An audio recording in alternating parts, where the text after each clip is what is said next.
It seems like this has been a bad few weeks for AMC. Following a weekend that we thought would bring some light to the movie industry, harsh business media has basically been attacking AMC with anything they can to make the company look negative. We've gotten bombarded with bad articles, misinterpreted interviews, and of course, nothing really exciting happening in the stock action this week. Yet despite all of this, AMC is still worth holding in my eyes, and the game is afoot. Let's look at some positive news coming up. Let's talk about the price action of AMC this week, and let's get to it.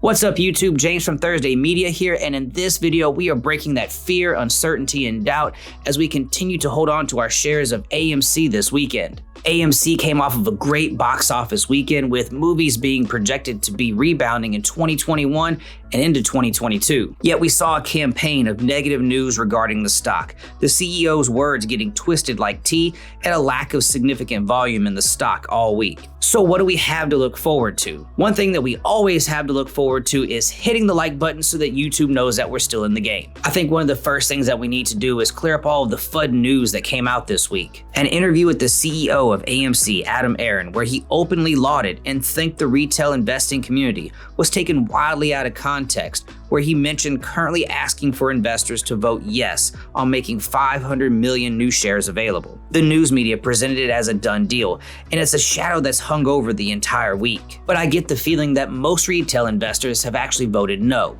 There's buzz on the internet and rumors that investors are being asked to change their vote, and this is something that actually makes sense. Management wants this to pass, but retail investors hold a massive number of shares, so much so that they probably have a major impact on the vote if everyone voted. The request to change votes tells me that the majority of retail investors could be voting no, and there is now a campaign to convince them otherwise. Regardless, a majority negative vote would probably maintain the scarcity of shares and accelerate any squeeze that could happen. The CEO of AMC has even started reaching out to the retail community for interviews. So AMC's future is very much influenced by retail investors and the massive number of shares that we hold. Wanda America Entertainment revealed that they had sold some nearly 15 million shares in 3 transactions in February and mid-March when prices spiked to a high. Yet the news comes out in April when there's a flurry of negative articles, and writing bad news about AMC is trendy. But also don't think that these companies or others aren't willing to buy back into the dip. It may be a filing that we see in a couple of months. Next is that the failures to deliver for AMC have been high. The SEC provides a breakdown of when FTDs happen, and the number of shares that aren't being covered is absolutely ridiculous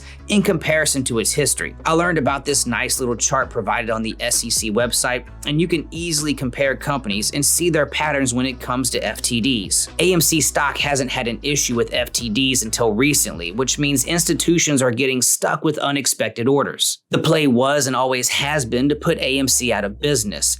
If the company files for bankruptcy, then the hedge funds don't have to pay any of those earnings back. The naked shorts, the synthetic shares, the questionable activity with the stock disappears if bankruptcy happens, and they make out like bandits. Retail investors have reversed this course, and what we're seeing now is a price action reflecting a struggle. All of these FTDs have to be delivered at some point, and the fact is that the price action and the way that it's been unfolding shows that there's big money probably set up to lose big time. Plus, we have several movies that will draw back moviegoers. It all started with Godzilla vs. Kong, and now we've got Mortal Kombat at the end of this month. From the trailers, it looks like it's going to be a good time. The business is going to be there and people want to get out, so the rebound will take care of itself. Now, if we look at the stock chart over the last few weeks, we see a nice bit of volume right at the beginning, and then hedge funds slowly beat it down all week. On that first run to $14, the stock was beat down almost $1 per day over the next week, only to spike, get beat down for another week, and now it's on repeat.